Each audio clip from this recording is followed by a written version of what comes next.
She glanced back once more before getting into her car. Something about that man stayed with her. It wasn't pity she felt. It was curiosity. His silence spoke louder than words, and his eyes, though weary, held something deep. She drove home in silence, but her mind remained on him. The next day, as she sat by the window with a book she wasn't reading, her thoughts drifted again to the man by the roadside. She had seen many homeless people before, but never had one left such a strong impression. Who was he? What had brought him there? By evening, the image of him was still fresh in her mind. On impulse, she drove back to the same spot. Maybe he'd still be there. Maybe she could ask his name. She wasn't sure why she needed to know, but she couldn't ignore the feeling. To her surprise, he was still sitting in the same place, same posture, same quiet eyes. She parked and crossed the road slowly, her heels clicking softly on the pavement. This time, she didn't bring money. She simply crouched down beside him. "What's your name?" she asked gently. He turned his head, surprised. "Most people don't ask," he said. "I'm not most people," she replied. A faint smile crossed his face. "Daniel." "Nice to meet you, Daniel. I'm Abigail." He nodded. "I know." She raised an eyebrow. "You do?" "I've seen your billboard," he said with a shrug. "The real estate queen of Lagos, right?" Abigail let out a small laugh. "I guess that's what they call me." There was a pause. He studied her, but not in the way men usually did. His gaze didn't linger on her clothes or face. He seemed to be looking deeper, like he was trying to read her soul. "You don't look happy," he said simply. That caught her off guard. She opened her mouth to speak, but nothing came out. No one had ever said that to her, not even her closest friends. She didn't respond. Instead, she sat beside him on the pavement, her expensive dress brushing the dusty ground. They sat in silence for a while. Cars passed, people stared, but she didn't care. For the first time in a long while, she felt seen, not as a billionaire, not as a businesswoman, but just as a person. "You don't belong here," she said after a while. Daniel smiled faintly. "That's what everyone thinks." "So, why are you here?" His smile faded. "Let's just say, sometimes you have to step away from the top to see things clearly." She looked at him, confused. "What do you mean?" But Daniel didn't answer. He stood up slowly and dusted off his trousers. "Thank you for talking to me, Abigail. Most people only see the dirt." Before she could stop him, he began to walk away. She stood too. "Wait, will I see you again?" He paused, turned back, and gave her a smile, soft, unreadable. "Maybe." Then he disappeared into the crowd. Abigail stood there for a moment, staring after him. She didn't know why, but her heart beat a little faster. There was something about Daniel, something that didn't fit the image he presented. And she was determined to find out what it was. That night, Abigail lay in bed, unable to sleep. She had met all kinds of people, rich ones, smooth talkers, selfish men pretending to be kind. But that quiet man by the roadside stayed in her mind. He was different. She didn't even know his name then, but she wanted to. The next morning, after her meeting, she drove back to the shopping mall. She parked and walked to the same spot, her eyes scanning the pavement. He wasn't there. Her heart sank a little. Just as she turned to go back to her car, she saw him, sitting under a tree not far from the mall. The sun was harsh, but the shade gave him some relief. His eyes were closed, hands resting in his lap, lost in thought. She approached quietly. He opened his eyes at the sound of her footsteps. Abigail stood in front of him, holding 2 cups of cold juice. I wasn't sure if you liked orange or apple, so I brought both, she said, offering him one. Ethan blinked, surprised. Thank you. She sat beside him on the low concrete edge under the tree. For a while, neither said a word. People passed, cars drove by, but under the tree, it was peaceful. My name is Abigail, she said finally. He turned to her with a soft smile. I'm Ethan. Nice to meet you, Ethan. He sipped the juice slowly before asking, most people don't even look at me. Why are you different? She took a moment, then answered, because I know what it feels like to be invisible. People see my success, my designer clothes, but they don't really see me. Ethan looked down. Life wasn't always like this for me. I had a decent job once. Then I lost it, and everything spiraled. My brother took the little I had left. I couldn't keep up with rent. Things fell apart. I'm sorry, she whispered. It's all right, he said gently. I'm still breathing. That means there's still hope. She looked at him more carefully now. Beyond the unkempt clothes and quiet voice, she saw something solid, resilience. They talked for a long while, about books, childhood memories, and dreams. And just like that, a strange but honest connection began to grow. The following weekend, Abigail sat in her car near the same tree. Ethan was there, reading an old, wrinkled newspaper. She walked over with a small pack of food. He looked up, smiled, and took it gratefully. She sat beside him, then cleared her throat. I need a favor, she said. Ethan looked at her, puzzled. A favor from me? Yes. It might sound crazy, but hear me out. She paused. I have a family reunion coming up. My mother will be there, and she won't stop going on about marriage and children. Ethan chuckled. Typical Nigerian mom. I need someone to pretend to be my fiancé, she said, quickly. His eyes widened. Wait, what?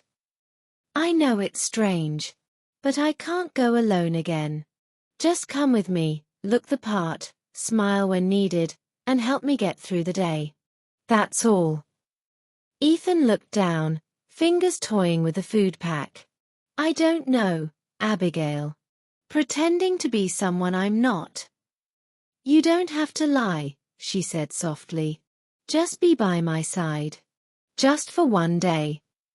He met her eyes. There was no arrogance in them, only quiet urgency. After a long silence, he gave a slow nod. All right. I'll do it. Abigail smiled, really smiled. Thank you, Ethan. She held up her car keys. Today, we start your transformation. Transformation? He raised a brow. She nodded. You can't meet my family looking like this. No offense. None taken, Ethan said with a small laugh. I've looked this way for too long anyway. They drove to a salon in Victoria Island. The place smelled of fresh soap and hair cream. A few workers paused when Ethan walked in, but Abigail held his hand firmly. He's with me. Treat him like a king, she said. Ethan sat quietly as the barber trimmed his hair and shaped his beard. A gentle woman washed his face, wiping away layers of dust to reveal clear skin beneath. After the salon, they went to a clothing store. Abigail handed him a crisp white shirt and black trousers. When Ethan stepped out of the changing room, Abigail stared. He looked completely different. Clean hair, fresh skin, confident posture. Well, he asked, a little shy. You look like someone in a wedding magazine, she said, stunned. Ethan chuckled. I feel strange, but thank you. No, she replied softly. Thank you for saying yes. Later, they sat in her living room. His new clothes were packed neatly beside the couch. After a warm bath, he changed into one of them. "Now," Abigail said, standing in front of him, "let's begin your training." Ethan leaned back. "I didn't know I signed up for school." She laughed. "You need to sound rich and confident." She picked up a wine glass and walked like a model. "Walk like this." He got up and tried, walking too fast and nearly tripping. Abigail burst into laughter. "Slow down. You're not being chased." They laughed together. Then she handed him a card. "Read this out loud." Ethan looked down and read, "My name is Ethan. I work in oil and gas. I love golf, traveling, and spending time with my fiancé." He said it slowly, trying to sound smooth. "Not bad," she said, clapping. They practiced how to answer questions, how to smile without looking nervous, and how to stay calm when people made rude comments. "Remember," Abigail said, "my mother is sharp. One wrong move, she'll know you're acting." Ethan nodded. "I'll do my best." They practiced for hours. Between the jokes, mistakes, and small arguments, something changed. Abigail stopped seeing him as just a favor. She started seeing him as someone she wanted to know better. Every evening, they'd drive around the city. They'd laugh, share stories, and eat roasted corn from roadside stalls. Back at home, they took long walks around her estate. Abigail began posting pictures of Ethan on her WhatsApp status. Nothing too obvious, a smile here, a shadowed view there. She wasn't sure why she did it. Maybe she wanted her mother to see. Or maybe she just liked showing him off. But people noticed. Her inbox lit up. "Who's this guy, Abigail? Your new catch. Isn't that the man who used to sit in front of Dragon Supermarket?" She ignored them all and continued rehearsing with Ethan. That evening, he was flawless. He answered mock questions like a seasoned businessman. Abigail almost clapped, until her phone lit up on the table. A name flashed, Adakun. Her heart skipped. Ethan noticed. "Who's that?" She didn't respond. She just turned the phone so he could see the message. "So this is the same man who used to beg for food outside the Palms. Interesting." Ethan's jaw tightened. "He's someone I dated a long time ago," she said. "I didn't even know he still had my number." Ethan nodded slowly. "Someone recognized me." "Yes," she said quietly. There was a pause. Then Ethan straightened. "Then we need to be smarter. No more WhatsApp updates. No more long walks near busy places. I'll be careful with my words." She nodded. For the first time, she saw something different in his eyes. Not fear, but quiet determination. Later that night, Abigail sat on her bed scrolling through her phone. It rang. Frederick. She rolled her eyes and picked up. "Hello." His voice was smug. "So this is what you've reduced yourself to, Abigail? Posting pictures with a street beggar? A man who used to sit outside a mall?" She sat up slowly, her expression hardening. "Is that why you called?" He laughed. "I just thought you should know. You've become a joke." Her voice dropped, calm and cold. "That man you're mocking?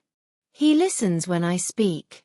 He sees me, not my money, not my status. He's honest." Frederick scoffed. "Honest? He's a fraud." Abigail's lips curved into a bitter smile. "And you? A man living with his baby mama while pretending to be single. Is that your version of honest?" There was silence. "You messed up, Frederick. Don't call this number again." She ended the call and dropped her phone on the bed. Then she whispered to herself, "He's not perfect. But at least, he's real." Later that evening, Matilda walked into her sitting room, face full of worry. She didn't even sit before asking, "Abigail, tell me the truth. Is that man in your status really your boyfriend?" Abigail smiled. "Hi, Matilda. How are you first?" Matilda folded her arms. "Don't greet me. Just answer." Abigail laughed, little, and stood up. "His name is Ethan, and no, he's not really my boyfriend, at least not yet," Abigail said. Matilda raised her brows. "So who is he?" Abigail walked to the window. "Someone I met by chance. He's been through a lot, but he's kind, smart, and different." Matilda walked closer. "Different how? You've been hurt before, Abigail. You don't just parade any man like a trophy."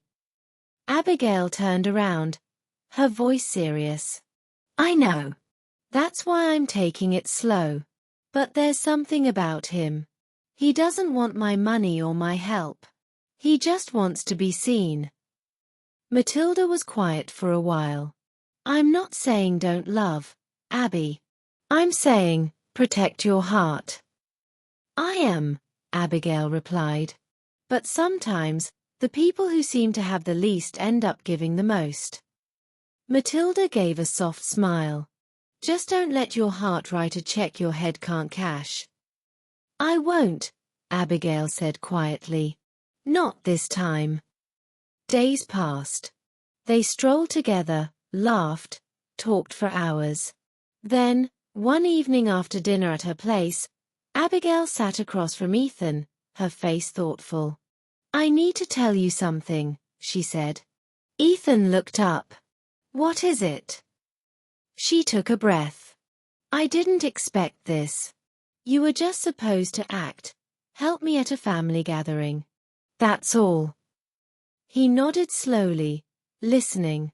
"But now," she continued, "I think I'm falling for you." Ethan blinked. "What?" "I've tried to fight it. I told myself this couldn't work. You have nothing, I have too much. You're not who people expect me to be with. But I don't care anymore. Not about people's opinions. I care about you, your heart, your mind, how you treat me." Ethan swallowed hard. "Are you sure?" She moved to sit beside him, took his hand gently. "I'm not looking for perfect. I just want real. And I believe you're real." Tears welled up in his eyes, but he wiped them quickly. "You're the first person to ever say that to me. No one believed in me anymore, not even me." Abigail smiled softly. "Then let me be the first." They sat in silence, hand in hand. And from that night on, it was no longer pretend. The day of the family reunion came. Abigail stood before the mirror, her hands clasped, heart pounding. She wore a soft yellow dress with floral prints, her makeup light, her smile quiet.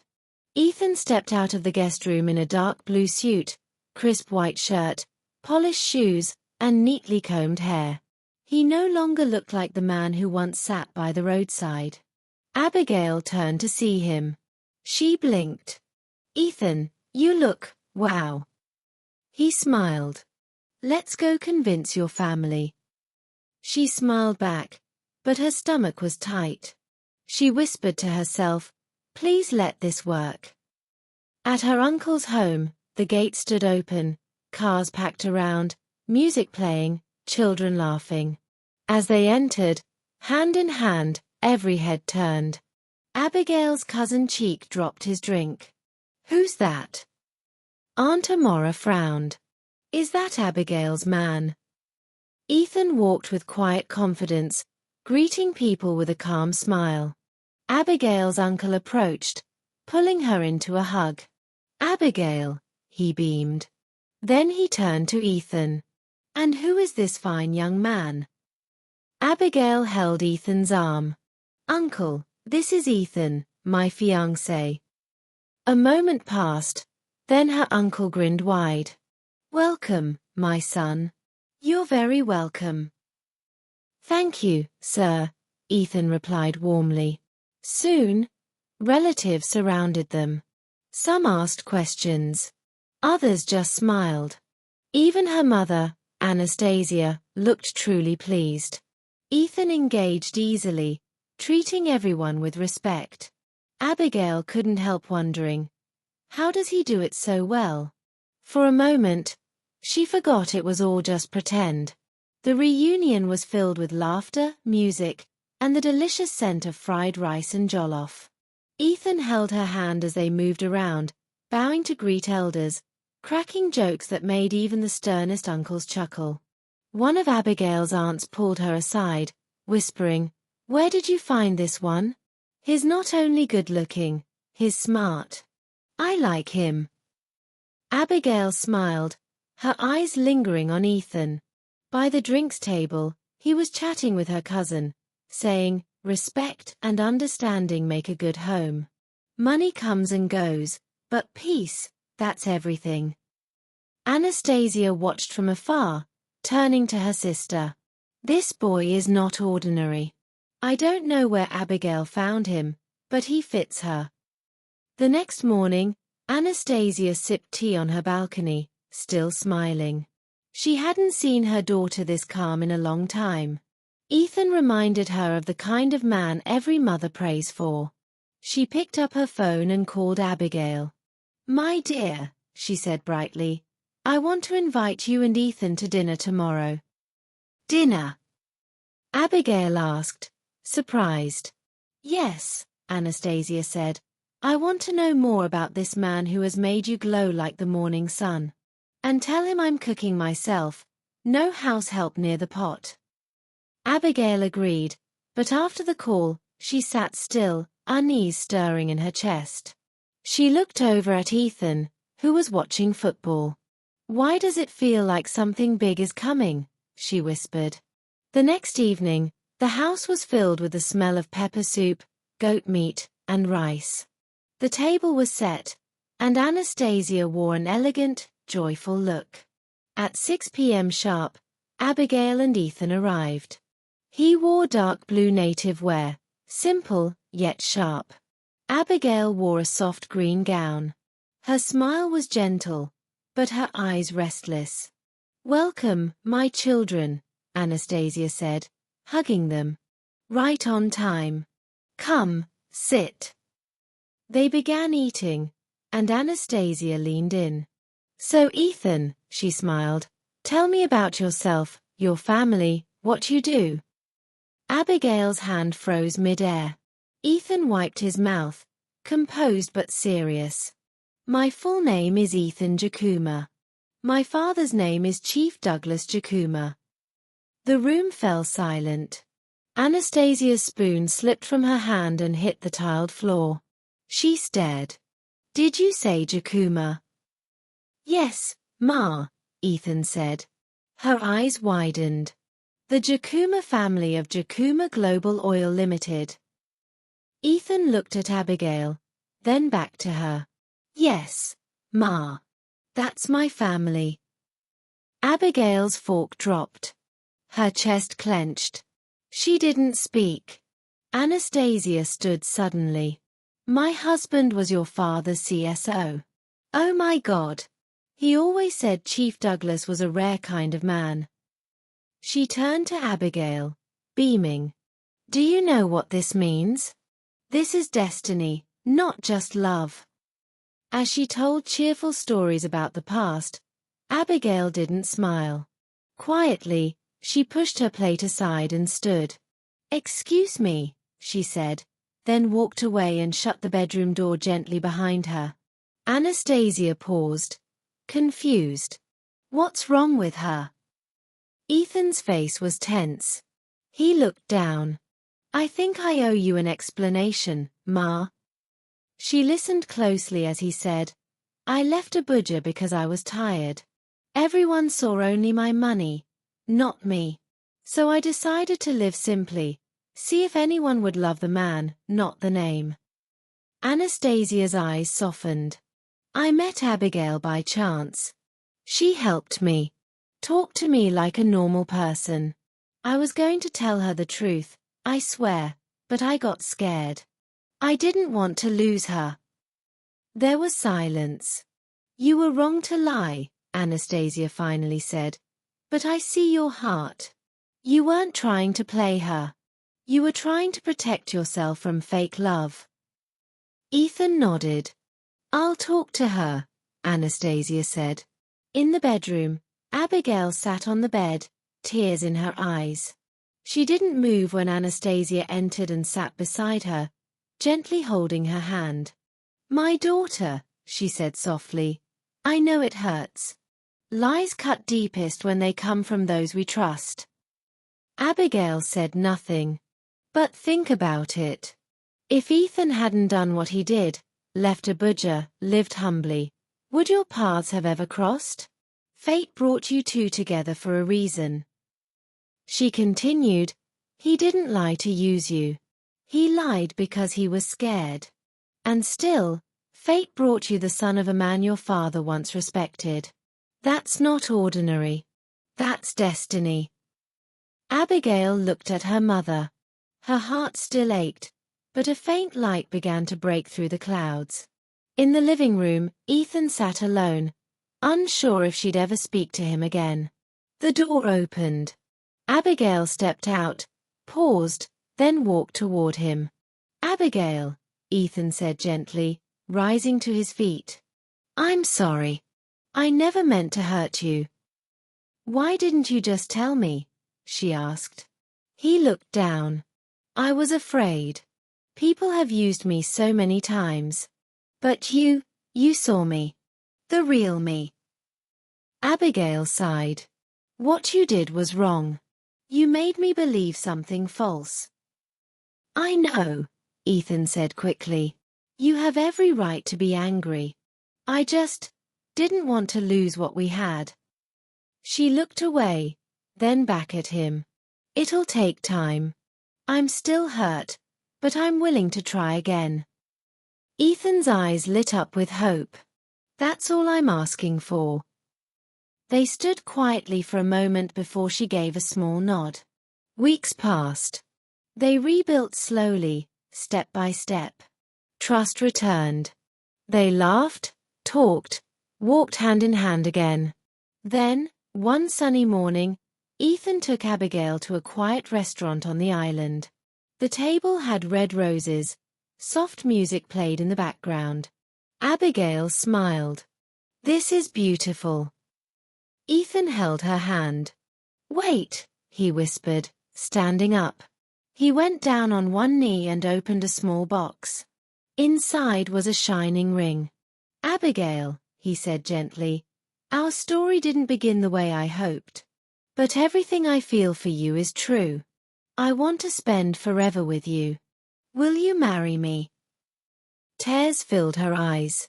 She nodded, whispering, Yes. Yes, I will.